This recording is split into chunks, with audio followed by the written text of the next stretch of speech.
A longtime donor to Daystar television network asked for a refund because they were worried about what they said was bad financial management and how the network handled a sexual assault claim involving President Joni Lamb's granddaughter.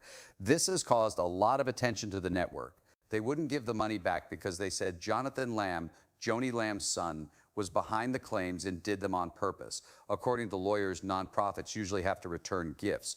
But it can be a problem if the money seems to be used for anything other than the stated goal. People are also told not to trust what the network says about Jonathan Lamb. Many people have different ideas about what donors want, how nonprofits should be held responsible, and the best way to use donations. That's it. You've told us some really interesting and somewhat scary things. We're going to pay close attention to this debate about Daystar Television Network today. Someone named Bonita Beth Brock has been giving money away for 27 years and now wants all of that money back. Something pretty big is talked about in this story.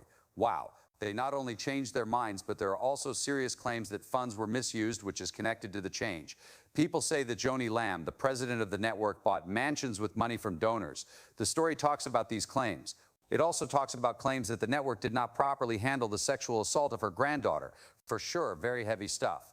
So this in-depth look is meant to cover more than just the main points. We want to figure out what the main issue is, what the moral and legal questions are, and what Daystar's clear answer is. What stands out right away are the different points of view. Don't you agree?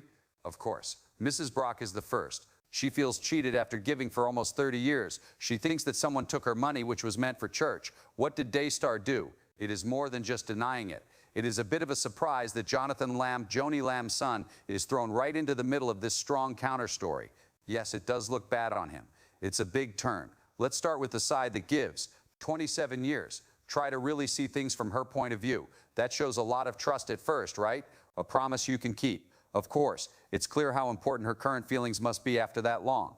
These email bits in the story are very strong, and they won't go away soon. She says, "This money is not your money to pay off people to keep their silence." Oh, that really hits those claims of a cover-up in the face. Yes, and then she talks about bigger issues like having a lot of money and being mean to other people. There's a huge sense of being let down in you. You really do. Yes, Renredevelostat.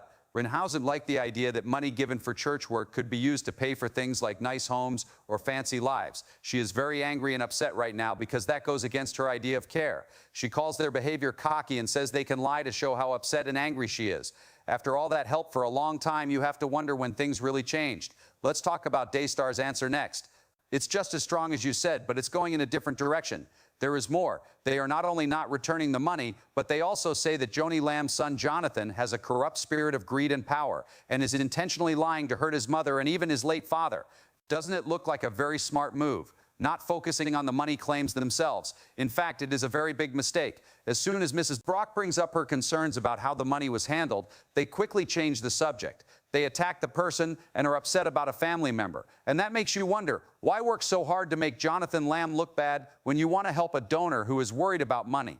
Do not they believe that his claims are the main reason for all the bad press? That's exactly what it looks like. Okay, so they do try to solve the money problem, but they do it in a roundabout way. Do I understand correctly that they say they can reach 2.8 billion homes, as well as a 63% rise in salvations to show that it worked? It's also important to them to draw a line in the sand when it comes to money. They say that gifts for church growth and outreach are different from what they call business revenues that pay for the ministry to run. People also say that Joni Lamb and her family do private things with their own cash. It's interesting that they tried to keep the money separate, though. It's important for them to keep gift money separate from spending money on things they need or want. But Christine Jones, the lawyer in the story, makes it very clear that for charities, money is money unless it's been set aside for a specific purpose. That's right, yes. If someone gives the group $100 and doesn't say this is only for the soup kitchen, they can spend it however they want, as long as it helps them reach their goals. For groups, that freedom is very important. That is not only true, but it also leads to arguments like this. That is why the scandals going on now are so important. The background is important, yes. According to the story, Jonathan Lamb and his wife Susie started saying those things in November of last year about how they thought their daughter's sexual abuse was hidden. On its own, this is a very important matter. Jonathan says that Daystar fired him because he wouldn't sign an NDA, which stands for non-disclosure agreement. This is also said in the Roy story, TRR. This has been getting a lot of attention from TRR because their main job is to look into faith groups. Joni Lamb's personal finances are also a source of much interest. Many people want to know why she used a Daystar credit card to pay for her wedding. how much money she supposedly makes, and why she owns 7 homes worth a combined $12 million. Now that you think about it, Mrs. Brock's worries didn't just appear out of thin air. Not at all. All of these public scandals seem to make things worse. They raise bigger questions about leadership, Daystar's finances, and the very serious claims that they covered up abuse, as well as details that point to possible personal gain. That story doesn't fit with the idea of a church whose only job is to do good things. To be sure, it does show how these different issues might be linked, especially in the mind of a giver. Of course, that brings us to the moral, and maybe even more so, the legal side of things, right? Chris Jones made this very important point. So what if some of the money the charity spends is legal? Isn't that a big moral question mark? That's right. It looks like a church. So why should a religious charity spend a lot of money on what seems like a fancy way of life? That brings up the question of responsibility, doesn't it? And the trust that people have in religious groups that depend on gifts. Of course, the law does give people some freedom in how they handle money, but they also have a responsibility to use the money in a way that meets the goals of the organization and the donors. Jones says it's easy for people who are giving the money to think that buying homes and going on fancy trips goes against the main goal. Now let's go back to the return. From a legal point of view, it looks like the person who gives the money loses power.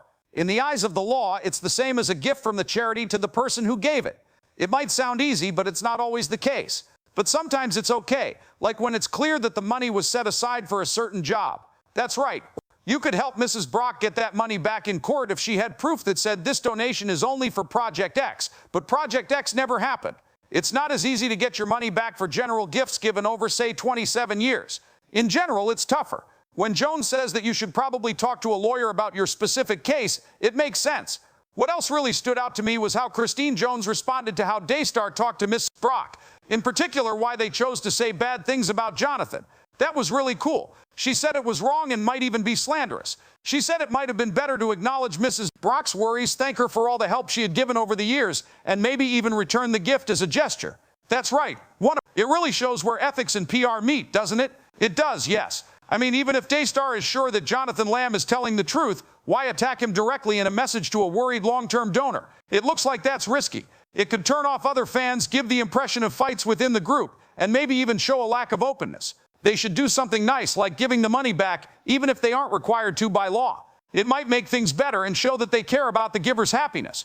It might also be interesting to see how other religious groups deal with their money and donors, right? Things can be done in different ways. Life Church and New Spring Church have held giving challenges where people could get their money back after a certain amount of time if they weren't happy. That shows a different kind of responsibility, one that is stronger and could help right away build trust. But there is also the case of Robert Morris and Gateway Church. More attention was paid to missionaries who said they would return gifts. Some were even sued for how the money was said to have been spent. That really is a story to warn us, doesn't it? About being clear about how the money will be used and setting goals that are attainable. Then you look at politics, which is very different. If someone gives money to a campaign and then changes their mind, they almost never get it back. Of course, the rules and standards are very different. Though these things are alike, they also show that different groups don't treat gifts the same. Let's visit Daystar again. In their email to Mrs. Brock, they say that giving the money back could hurt their goal and cause tax problems, since the donor no longer owns it after giving it. Giving it back is like getting something for free, which they say might not fit with their goal to help people. Oh, and the tax break comes up too, right? That the tax break is only yours because you gave up control of the money. They also think about the law in a way that is similar to how most nonprofits do. Most of the time, people think of donations as transfers that can't be undone. Yes, but Christine Jones said that groups often return gifts even when they are not required to by law. They do this out of kindness or to fix a problem. Why did Daystar not only say no, but also fight back so hard? That must be what they want to do, right? And what they plan to do with donors while they deal with these pretty serious charges. Let's try to finish this up now. We've talked about many things. There is a lot of worry in this donor's mind about how her money was spent. She says that the people in charge of Daystar messed up with the money and didn't deal with a serious family problem properly. She also asked Daystar to return money that had been borrowed for decades, but he refused. They also said that the president's son planned the whole thing with bad intentions. This is all going on at the same time as other questions about Daystar and Joni Lamb's money and morals. In the eyes of the law, getting the money back is hard because it's usually seen as a gift from the charity. But the moral issues still matter, right? Okay, the donor wants the network to be a good steward, and the network wants to defend its work and goals. They do have very different ideas about who is in charge, how to share information, and how to spend money that has been given to them.